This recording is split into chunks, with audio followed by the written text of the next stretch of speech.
বিয়ের কথা নিজে প্রতি এসেছে। সি ওমা, তাতে কি হয়েছে? আচ্ছা তুই কি মনে করিস তোর এখন হাসি দেখার জন্য সে অত দূর থেকে ছুটে আসবে? বহেরু খুব ডেঞ্জারাস লোক না? হ্যাঁ, তা তো একটু ডেঞ্জারাস আছেই। ওই কাপড় চোপড় এরকম ছাড়া ছাড়া করে পড়তেছিস কি জন্য? এটা আবার আনতে গেলে কিসের জন্য? আমি তো ভেবেছিলাম ঢাকায় গিয়ে একটা কিছু কিনে দুজনে নাম করে দেব। ছায়া মানে বউ? আর দূর হলো না। তাহলে কি? জায়া মানে হলো যার ভেতর দিয়ে পুরুষ আবার জন্মায়। আমার মেয়েটা দেখতে দেখতে কত বড় হয়ে গেল। আসল সমস্যা করছেন তো আপনি, একটা ছোট্ট শিশুটি। সবাই ভাবে যে এই বাড়ির ছোট মেয়েটা বোধ হয় না। ননি, ননি।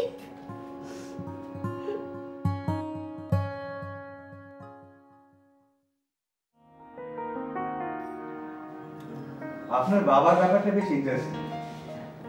বয়সের একটা সময়ে সংসার থেকে ছুটি দিতে পারলে মন্দ হয় না, কিন্তু বাবা কিন্তু একেবারে চলে নেননি।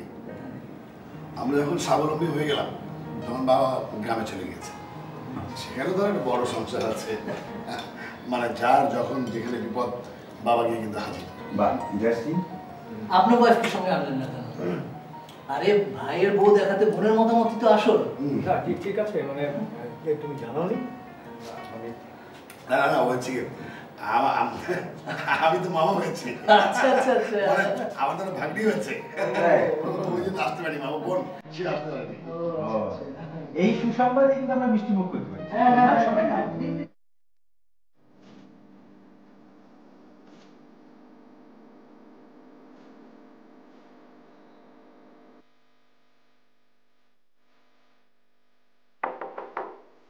আসবো? আরে ভাবি আসুন। আরে বাহ, এই সুন্দর মেয়েটাকে কি আবার সাজতে হয়? আপনি আমাকে সুন্দর বলছেন? নিজের চেহারা কখন আয়নায় দেখেছেন আপনি? এরা কারা? আপনার বাচ্চা? নাম কি তোমাদের? কৌশিক, টুম্পা। ইনি কে বলো তো? সোনু কাকার বউ।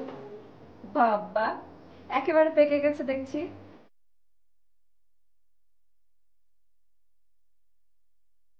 দাদু কোথায় যাবে টানে টানে বলতে হয়? দাদুর কাছে যাবে? তোমাদের দাদু তার শোয়ের ঘরে, সামনে গিয়ে ডান দিকের রুম, সেখানে তোমার দাদু আছে। চল।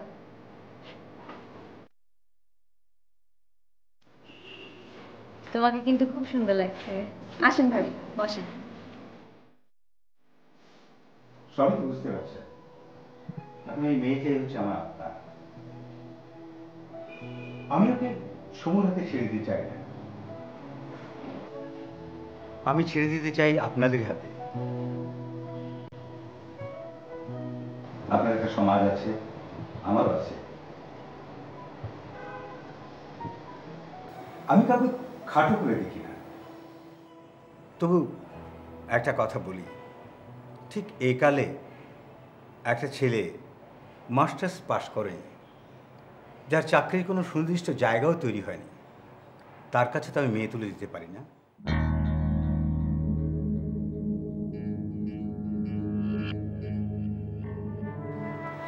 দুলাভাইয়ের অর্থনৈতিক অবস্থা কিরকম তা কিছুটা হয়তো আন্দাজ করতে পারছেন। এই অর্থ সম্পদ তাকে এতটুকু অমানুষ করতে পারে। ছেলেটাকে নিয়ে তার বড় স্বপ্ন ছিল, ছেলেটা মানুষ হবে, তার কাছে থাকবে। অথচ ছেলেটা কি জন্য যেন বাবা মার কাছ থেকে দূরে সরে গেল, আজ পর্যন্ত আমরা কেউ জানতে পারিনি। আজকাল দুলাভাই একটু একটু পানও করে থাকেন। কিছু মনে করবেন না, আমি কিন্তু খোলামেলায় আলোচনা করছি। না ঠিক আছে, কোনো অসুবিধা নেই, আমার কোনো কিছুতে কোনো প্রিজুডিস নেই। That's good. সমু ছেলে হিসেবে ভালো, এ কথা ঠিক, কিন্তু ওর তো পার্মানেন্টলি কিছু একটা করা দরকার, তাই না? জি অবশ্যই, খুব শিগগিরই কিছু একটা করবে। খুব ভালো। আজকে ধরেন যদি কথায় কথায় এঙ্গেজমেন্টটা হয়ে যায়, তাহলে একটা বিয়ের ডেট ঠিক করতে হবে, আর সেই ডেট ঠিক করার পরে আমরা আমাদের আত্মীয় স্বজনদের জানাতে হবে। সেই আত্মীয় স্বজনরা আবার ম্যাক্সিমামই থাকেন দেশের বাইরে। আর আমাদের এই আত্মীয় স্বজনদের কিছু কিছু আছে ভীষণ নাকোচা। বিয়ের কথা শুনলেই তারা বলবে রিখিয়ার বিয়েটা বেশ ঘটা করেই হোক। জি জি, তা তো অবশ্যই, এটাই তো স্বাভাবিক। এবং এই স্বাভাবিক কাজটা করতে গিয়েই আপনাদের উপর একটা অস্বাভাবিক চাপ পড়বে। জি, আসলে এই নিয়ে বোধহয় রনর সঙ্গে আলাপ করাটাই ভালো। ওনাকে এখানে রাখবো? ওখানেই না হয় গিয়ে কথা বলি। ওখানে কি যাওয়া ঠিক হবে? ওখানে হবু জামাই বসে আছে, তার সামনে কথাগুলো বলা কি ঠিক? তার চেয়ে বরং আমি ওনাকে ডেকে নিয়ে আসি। আমাদের ভালোবাসা তো ছোট, কিন্তু না, ওর সেপারেট রুম আছে। সে কি তুমি জামাইকে নিয়ে কোথায় পালালে? এদিকে চা ঠান্ডা হয়ে যাচ্ছে। ও চা, সেটা অসুবিধা নেই, আমি চাটা নিজেই নিয়ে যাচ্ছি। চলো আমরা একটু উপরে কথা সেরে নিই। ওনাকেও নিয়ে যাচ্ছ? সমু কি এখানে একা বসে থাকবে নাকি? অসুবিধা কি? সমু তো আমাদের পূর্ব পরিচিতই, ওর সঙ্গে আপনি গল্প করুন, আমরা যাই।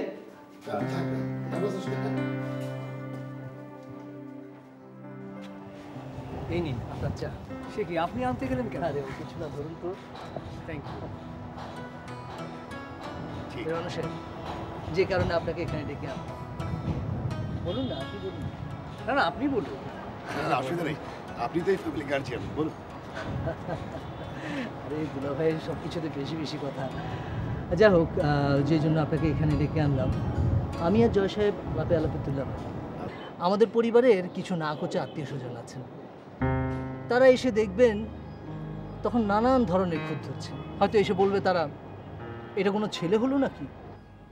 তারা এসে বলবে, আমরা অমুকের ভাইকে ঠিক করে রেখেছিলাম, বিয়ের পরই বাইরে নিয়ে যেত, আর মেয়েকে তো একেবারে পানিতে ফেলে দিলে, সবে তো এঙ্গেজমেন্ট হয়েছে। এরকম কত এঙ্গেজমেন্ট ভেঙে যায়। রিখিয়ার মতো মেয়ের ছেলের অভাব হবে না, পরে ভেবে দেখা যাবে। মামা, আপনি আসলে কি বলতে চাচ্ছেন আমি ঠিক বুঝতে পারছি না। আমি আপনাদের ব্যাপারে খোঁজ খবর নিয়েছি। দুলাভাই একটা পোড় খাওয়া মানুষ, মেয়েটা তার খুব আদরের। তার জন্য যেমন ছেলে দরকার, সমু আসলে ঠিক তাই। তার জন্য যেমন পরিবারের দরকার, আপনাদের পরিবারও অনেকটা তাই। হ্যাঁ, সময় আমাদের খুব আদরের ভাই, আর রিখিয়া আমাদের ফ্যামিলির কোনো কষ্ট থাকবে না, এই ব্যাপারে আপনি কথা দিতে পারেন। সে বিশ্বাস আমার আছে, আমি দুলাভাইকে বলেছিও। তাহলে তো কোনো সমস্যা হওয়ার কথাই না। কথা না, কিন্তু তারপরেও অযথা আত্মীয় স্বজন এসে একটা খুঁত ধরবে। আমি দুলাভাইয়ের সঙ্গে আলাপ করেই বলছি, আজকে এঙ্গেজমেন্টটা না করে আঁকটা করিয়ে ফেললেই হলো। আঁক মানে তো বিয়েই, আর বিয়ে হয়ে গেলে কেউ কোনো ঝামেলা করতে পারবে না। তখন বলবো ছেলে দেখতে এসেছে, বিয়েটা হয়ে গেছে, ব্যাস আর কি। না কিন্তু জয়, মামা, বাবা আসেনি, এভাবে যদি বিয়ে হয়ে যায়, মানে আঁকতে হয়ে যায়, তাহলে বাবা খুব শক্ত হবে। শকড হয়তো হবেন, কিন্তু দেখুন আমি দুটো অপশনের কথাই বললাম। আপনি এক কাজ করুন না, আপনার মার সঙ্গে কথা বলে দেখুন। তোর বাবাকে বললে বুঝবে যে সংসার নিয়ে কোনোদিন বুঝছিনি। এটা বুঝবে না তো যে আমাদের এতগুলো খরচ বেঁচে যাচ্ছে। সংসার নিয়ে ভাবিনি না, আমরা সব বাতাস খেয়ে বড় হয়েছি না। সেটা কি তোর বাবা করেছে? হ্যাঁ, এখন এসব কথা বলার সময় না মা, একটা সিদ্ধান্ত নেওয়া খুব জরুরি। আচ্ছা ঠিক আছে, নাও, যেটা ভালো মনে করো সেটাই করো। সমস্যাদের কথা বলো, বিনাকে একটু জিজ্ঞেস করো কি সমুদ্রের মতো বাপ বাপ করবে নাকি? মা বলেছে, ও নিশ্চয়ই রাজি।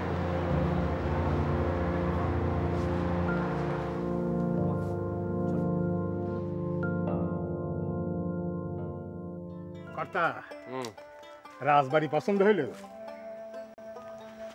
শুধু শুধু এতগুলো টাকা খরচ করলি, কে থাকবে এ বাড়িতে? এই কথা কবেন না তো কর্তা, ছেলে পুলেরা না থাকুক, আপনি আর কর্তা আম্মা থাকলেই তো হয়েছে। হয়তো তাই হবে। সমুটারও বিয়ে হয়ে যাবে, কোনোদিন বেড়াতেও আসবে কিনা আমার সন্দেহ আছে। এতগুলো বছর এখানে কাটিয়ে দিলাম, কেউ কোনোদিন আমার খোঁজও নেয়নি। এখন রনর মা হঠাৎ মত বদলালো বলেই এখানে আসা।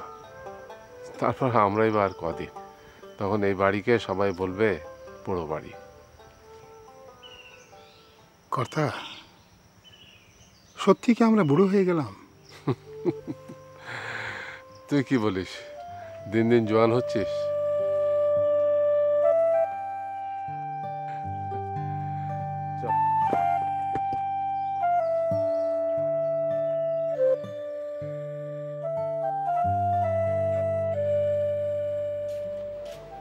এই নাও। হায় রে কপাল, কই সাহেবের এখন বাসার ঘরে থাকার কথা, সে কিনা ভাবির হাতে চা খাওয়ার জন্য বাসায় বসে আছে। তোমাদের জন্যই তো হলো না, ওরা তো চাচ্ছিলাম যে না থেকে যায়। ইস, বিয়ের পর মেয়েদেরকে নিয়ে আসতে হয়, আক্কের পরেও আনা যায়, কিন্তু ওনারা তো তার মেয়েকে এখন দেবেন না, তাই একটু কাটটুকু অপেক্ষা করতেই হবে। না, আমি ভাবছি বাবার কথা, আমি বাবার সামনে যে কিভাবে মুখোমুখি হবো। মা তো যাচ্ছেনি, মাই বুঝিয়ে বলবেন। দেখো, সবকিছু হুট করে হয়ে গেল, বোঝালে বাবা বুঝবেন না। তোমার অ্যাবসেন্সে যদি কৌশিকের বিয়ে হয়ে যায়, তোমার কষ্ট হবে না? মনে হবে না যে তোমাকে অবজ্ঞা করা হলো? তা তো কিছুটা হলোই। তুমি বাবাকে বুঝিয়ে বলো, বাবাকে বোঝালে বুঝবেন। সংসারে সব খুঁটিনাটি জিনিস বাবাকে এখন আর স্পর্শ করে না। কত বছর তা আমাদের না দেখেই কাটিয়ে দিলেন। সেটা আর এটা এক না ভাবি, সব কিছুর পরে তো বাবা সংসারী হয়েছিলেন, এখন আমাদের কারণে যদি সংসার বিমুখ হয়ে যান।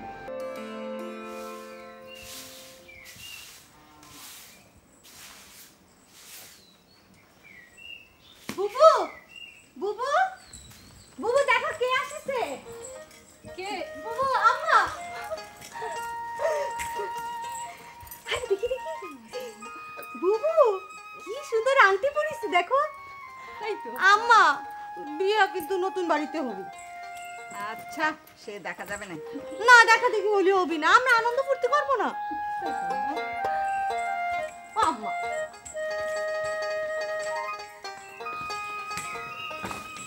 আংটি খান সাবধানে রাখে, নিজের ভাইয়ের মতো যেখানে সেখানে ফালা রেখা।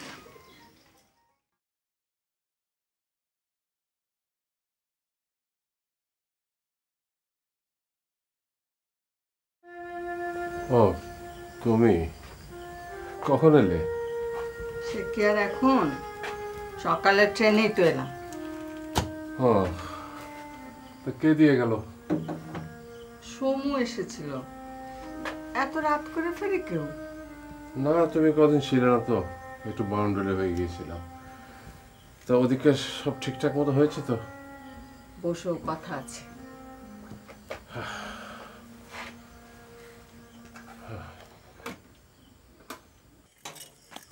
এই যে জামাই বাবু, কর্তা আসছে, যা একটু সালাম করে আসেন। যান। কিভাবে যে সামাল দেবো সেটাই তো বুঝতে পারছি না।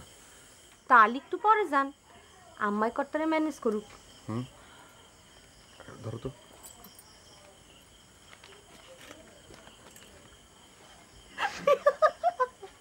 আমি আসলে সংসারে কোনোদিনই প্রয়োজনীয় ছিলাম না।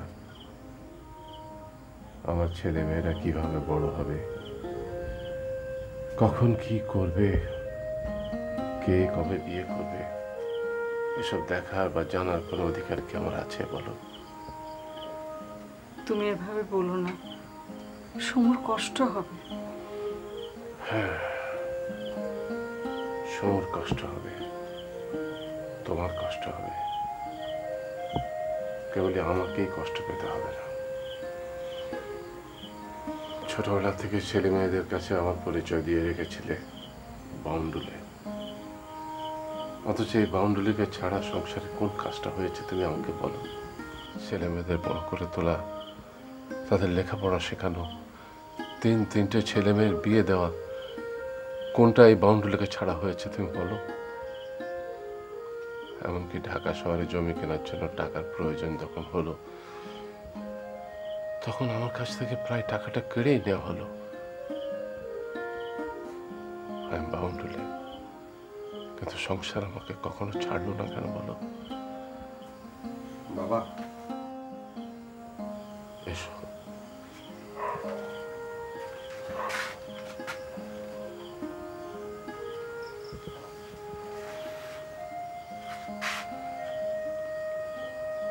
মাথা নিচু করে অপরাধী হয়ে দাঁড়িয়ে থেকো না।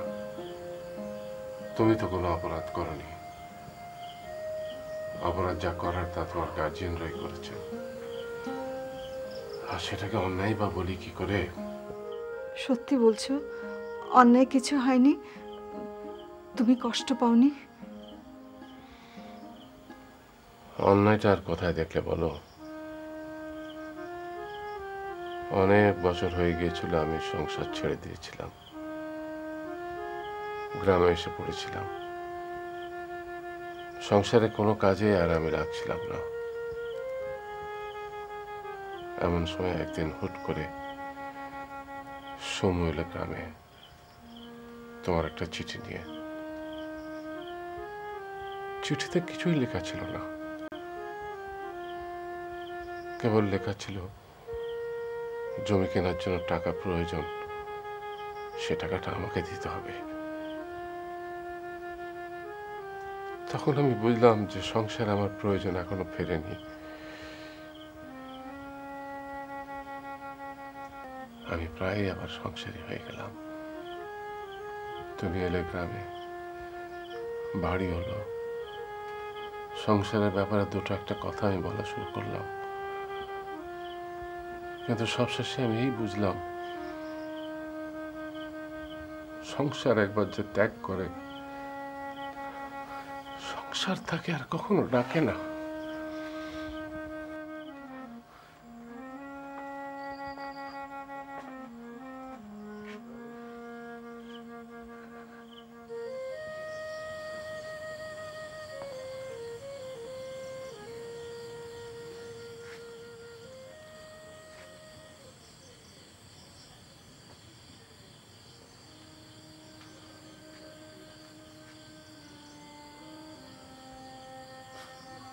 বাবা,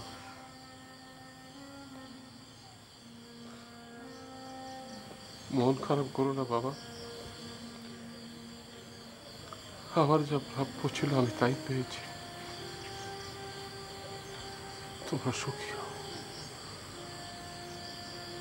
আমি সবসময় উপরওয়ালাকে বলেছি সবাই যেন সুখে থাকে।